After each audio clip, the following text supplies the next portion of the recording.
The zoo as a whole is a great place to visit.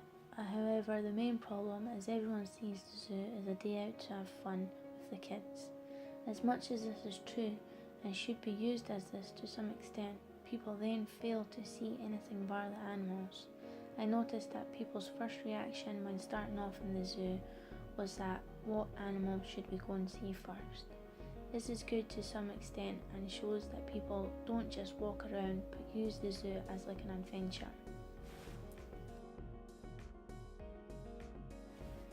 During my time at the zoo, it was unfortunate that because of the weather, our time and experience was cut short. Some of the animal enclosures were off limits, however we managed to see a lot of the park and got a great insight to what the zoo is all about and what it hopes to achieve for the future.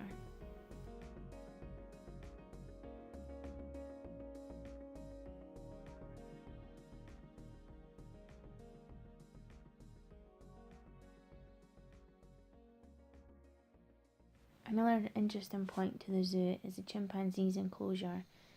It is one of the biggest, I would say, most interactive place in the whole entire zoo.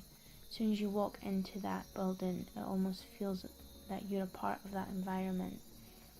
Seeing the nature, the massive image on the wall of the place, going upstairs and seeing the chimpanzees, and also as well there's many different interactive points throughout that area, screens where you can play games.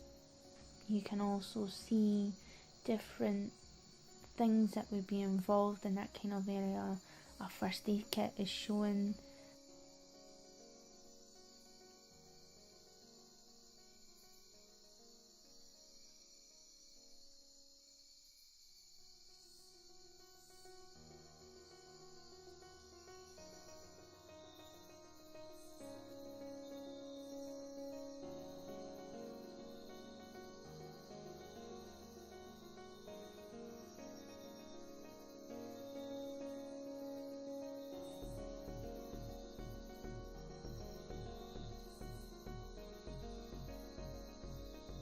Unfortunately, some of the interactive pieces weren't working and were unable to show us any information involved in that area, which was quite a shame.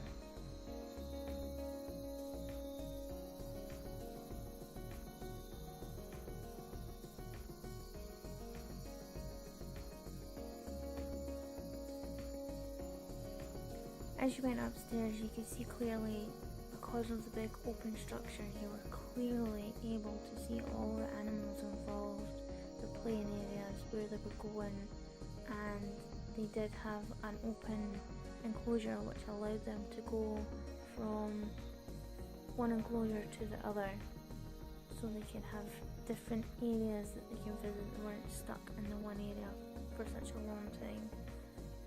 There are many points to this area where you can sit and you can relax.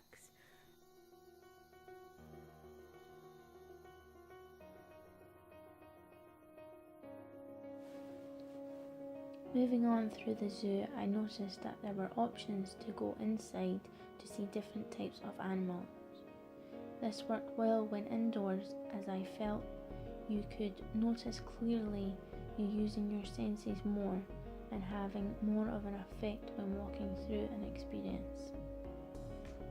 One place in particular was the exotic birds. As soon as you walked into the room, you could feel the difference in temperature and almost felt a part of their environment and where they originally came from. I think the zoo's main problem is information around the zoo itself. It's all there and it's all being shown, but people tend to avoid it, or what I seen when I was there, that people didn't look at any of the text. This is a shame because this really shows off everything you need to know about that particular animal or the place that you're seeing. I think by having something that people can actually interact with will help them give out the information that is needed and also make them have a better experience.